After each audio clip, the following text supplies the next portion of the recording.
Баршаңызға жалынды сәлем достар. Бүгін сіздерге 2012 жылғы Батарейка атты фильмін қысқаша айтып беретін боламын. Әрине лайк пен подписаться кнопкаларын басуды ұмытпаңыздар. Ал біз көпке созбай осымен бастаймыз.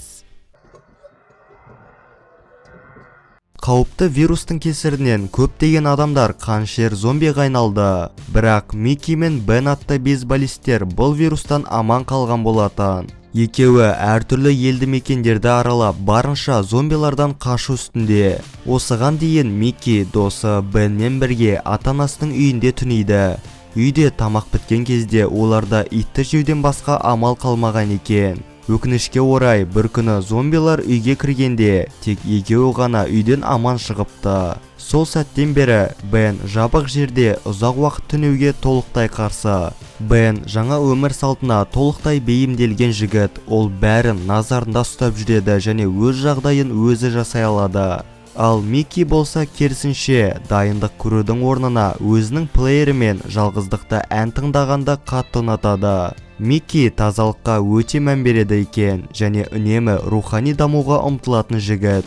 Осы күнге дейін ол бір рет болсын зомби өлтіріп көрмеген. Ал Бен тазалыққа көп мән бермейді және өте сирек жуынады. Онымен қоса ол талай рет досының өмірін құтқарып қалған болатын. Бір күні ормандағы үйдің жанынан олар көлік тауып алады. Бірақ ішінен зомби шыққанда Бен көп ойланбастан оны сол жерде өлтіреді.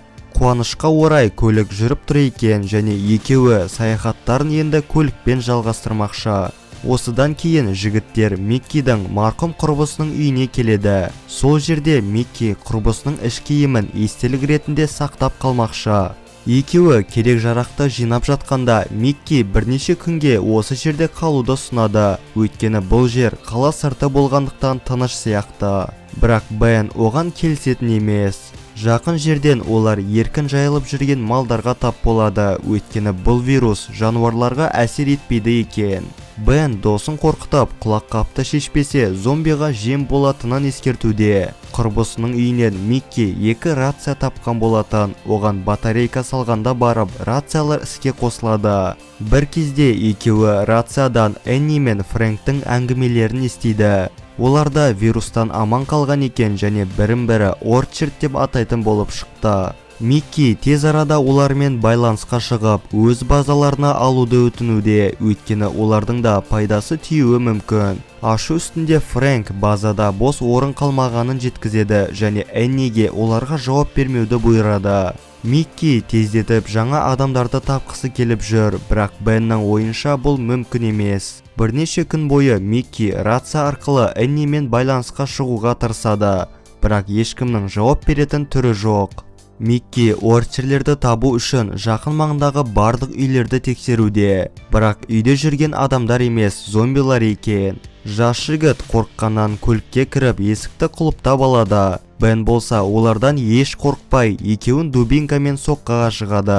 Осыдан кейін Бен сарқырама астында жуынып жатқан болатын, ал Микки көлікте ұйықтап жатыр. Зомби әйел Миккиді байқап көлікке қарай барады. Микки болса оның адам кезінде сұлу болғанын түсініп, сол жерде шалбарын шешіп, рахаттанып қалмақшы. Осы кезде Бен зомбиді атып түсіріп, досының отырған түріне қатты мәз болады. Екеуі кезіккен үйлердің бәрін тексеруде, бірақ пайдалы ештеңе табатын емес. Бір күні Микки досына кезіккен үйде түнеуді бұйырады, өйткені ол көшпелі өмірден әбден шаршаған екен. Бен оның ашулы екенін түсініп, оның бұл ұсынысына амалсыз келіседі. Ұйықтар алдын Микки құрбысының суретіне қарап, көп ұзамай рация арқылы Эннимен байланысқа шықпақшы. Энни оған көмектесе алмайтын болды. Егер Фрэнк естіп қойса, онда қыз группадан шығып кетуі мүмкін. Сондықтан енді хабарласпауын өтінуде. Осы кезде Бен өзіне демалыс жариялап, Миккидің құлаққабын киіп, масайғанша ішеді. Таңертең Бен ұйықтап жатқан досының қасына дубинканы тастап, өзі орманда байлаулы тұрған зомбиға барады. Жас жігіт оны босатып, Миккидің бөлмесіне алып келген соң есікті құлыптап тастайды. Бен оған алғашқы зомбиді өлтіретін уақыт келгенін ескертуде. Бірнеше минуттан соң есікті ашса, досы зомбиді өлтірген екен. Микки оның бұндай әрекетіне ашуланып, оны соққыға жыққан соң үйден қашып шығады. Осыдан кейін көзіне жас алып, досына Эннимен сөйлескені жайлы айтуда. Күндіз екеуі бірге бейсбол ойнап, балық аулап, көңілді уақыт өткізеді. Және Микки зомбиді өлтіргеннен бері өзін белсенді көрсетіп жүр. Біраз уақыттан соң қайта жолға шыққан екеуі көп ұзамай жолды жауып тұрған көлікке тап болады. Көлікте бензин бітіп қалған екен. Бен орнынан тұрса, белгісіз біреу Миккиді тұтқынға алып үлгеріпті. Джерри атты жігіт көліктің кілтін талап етуде, әйтпесе досын өлтіруге дайын тұр. Оның айтуынша, ол біреуден қашып келеді. Егер олар қуып жетсе, онда бәрі бітті деген сөз. Бен кілт көлікте деп өтірік айтады. Осы кезде Джерри алданғанын түсініп қаша бастайды. Ал Бен болса оны пистолетпен атып түсіреді. Біраз уақыттан соң Джерриді іздеп жүрген адамдар келеді. Олар Джерридің көлігіне бензин құйып, өздерімен алып кетпекші екен. Микки бұл қыздың дауысына қарап, оның Энни екенін түсінеді. Қыздың есімін атағанда Энни сол жерде Беннің аяғынан атып түсіріп, жігіттердің кілтін алысқа лақтырып жібереді. Екеуі кеткен соң Микки кілтті қанша іздесе де табатын емес. Ал Бен болса жаралы аяғымен не істерін білмей отыр. Ақыры екеуі көлікте түнеуді шешеді. Түнде белгісіз дауыстардан оянып кетіп, терезеге қараса, бір топ зомбилер көлікке қарай келе жатыр. Таңертең олар топырлаған аш зомбилардың қоршауында қалады. Екеуі тек бұл азаптың тезірек аяқталғанын қалап жатыр. Ашу үстінде Бен люктан шығып, бірнеше зомбиді атып түсірсе де, бұл проблеманы шешпейтіні әбден анық. Микки кинодағыдай көліктің сымдарын біріктіріп оталдыруды ұсынуда, бірақ екеуі де қайсы сым екенін білмейтін болып шықты.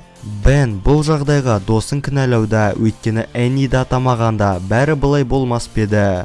Көлікте су аз қалған болатын, және олар үшін бұл бір шексіз күн секілді. Кеш батқанда Микки құлаққапты киіп өлеңін қосады, өйткені зомбилардың дауысы оларға тыныштық беретін емес. Таңертең зомбилардан шаршаған Микки терезелерді көрпешемен жаба бастайды.